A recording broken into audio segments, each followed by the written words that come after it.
Good morning दोस्तों, स्वागत है आपका हमारे channel the will power academy में।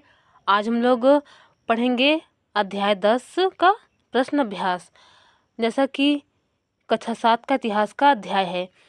अध्याय का नाम है 18वीं शताब्दी में नए राजनीतिक गठन। तो आज हम इस अध्याय का प्रश्न अभ्यास करेंगे। तो आइए देखते हैं। इसका पहला प्रश्न है, निम्नलिखित में मेल बैठाएं। नीचे 2 कॉलम दिया गया है। पहले कॉलम में लिखा गया है सूबेदार, फौजदार, इजारेदार, मिस्ल, चौथ, कुनबी, उमरा।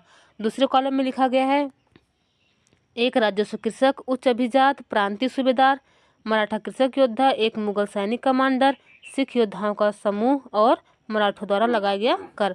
तो आइए हम इसका सही मेल देखते हैं। सही मेल है सूबेदार का रहेगा प्रांतीय सूबेदार, फौजदार का रहेगा एक मुगल कमांडर, इजारेदार एक राजस्व कृषक, मिस्ल सिख योद्धाओं का समूह, चौथ मराठों द्वारा लगाया गया कर, कुनबी मराठा कृषक योद्धा, उमरा उच्च अभिजात। दूसरा प्रश्न देखते हैं। दूसरा प्रश्न है रिक्त स्थानों की पूर्ति करें। का है औरंगजेब ने रिक्त स्थान में एक लंबी लड़ाई लड़ी, तो औरंगजेब ने दक्कन में एक लंबी लड़ाई लड़ी। खा है उमरा और जागीरदार मुगल के शक्तिशाली अंग थे। उमरा और जागीरदार मुगल साम्राज्य के शक्तिशाली अंग थे। खाली स्थान में रहेगा साम्राज्य। ग है आसफ जाह ने हैदराबाद राज्य की स्थापना में की थी, तो यहाँ रिक्त स्थान में रहेगा 18वीं शताब्दी में। अवध राज्य का संस्थापक था, कौन था ये? सादत खान था। रिक्त स्थान में लिखा जाएगा सादत खान। नीचे इसका उत्तर दिया गया, देख लेते हैं क्या है। का में रहेगा दक्कन, खा में रहेगा साम्राज्य और गा में लिखा जाएगा 18वीं शताब्दी, घा में सादत खान। तीसरा प्रश्न है बताएं सही या गलत। का है नादिर शाह ने बंगाल पर आक्रमण किया, तो ये क्या रहेगा? गलत। नादिर शाह ने दिल्ली पर आक्रमण किया था, ना कि बंगाल पर।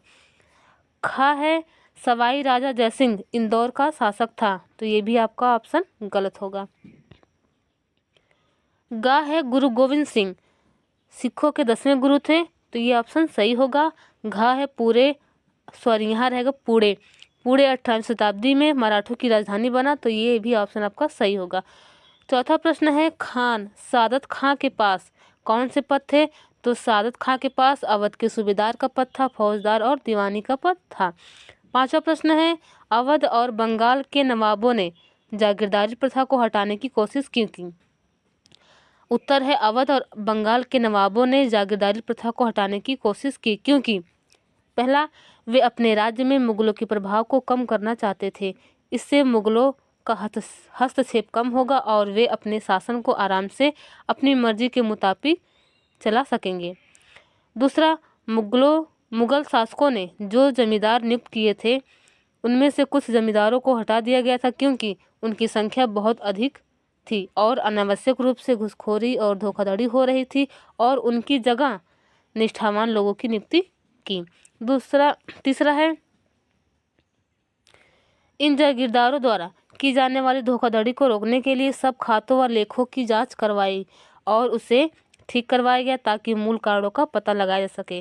चौथा है करों का निर्धारण फिर से किया गया व उसे अपने नियंत्रण में ले लिया गया। अवध और बंगाल के नवाब जागीरदारों द्वारा की जाने वाली मनमानी और धोखाधड़ी को रोकना चाहते थे। छठवां प्रश्न है 18वीं शताब्दी में सिखों को किस प्रकार संगठित किया गया। उत्तर है 18वीं शताब्दी में सिखों को निम्न प्रकार से संगठित किया गया। पहला, 18वीं शताब्दी में कई योग्य नेताओं के नेतृत्व में सिखों ने अपने आप को पहले जत्थों में और बाद में मिसलों में संगठित किया। दूसरा है जत्थों और मिसलों को मिलाकर संयुक्त दल बना जो दल खालसा नाम से जाना जाने लगा से प्रसिद्ध हुआ। तीसरा है इन दलों की बैठकों में कुछ सामूहिक निर्णय लिए जाते थे जिन्हें गुरमत्ता कहा जाता था। चौथा है उन्होंने बाबा गुरु नानक और गुरु गोविंद सिंह के नाम वाले सिक्के गढ़वा कर अपने शासन को सार्वभौम बताया और सिंधु से यमुना तक अपना प्रशासन जमाया। पांचवा है सिखों ने राखी व्यवस्था स्थापित की जिसके अंतर्गत किसानों से उनकी उपज का 20% कर के रूप में लेकर बदले में उन्हें संरक्षण प्रदान किया जाता था। सातवां प्रश्न है मराठा शासक दक्कन के पार विस्तार क्यों करना चाहते थे, तो मराठा शासक दक्कन के पार विस्तार करना चाहते थे क्योंकि मराठा शासकों को अपनी प्रबल व मजबूती सेना को खड़ा करने के लिए उचित स्रोत मिल जाए। पूरे क्षेत्र में उनको शासन करने का अधिकार मिल जाए।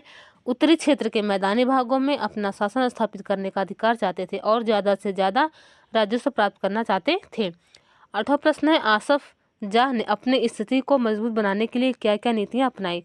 तो आसफ जाह ने अपनी स्थिति को मजबूत बनाने के लिए निम्न नीतियाँ अपनाई। पहला, आसफ जाह अपने लिए कुशल सैनिक तथा प्रशासक को उत्तरी भारत से ले आया और वे दक्षिण में नए अवसर पाकर प्रसन्न थे।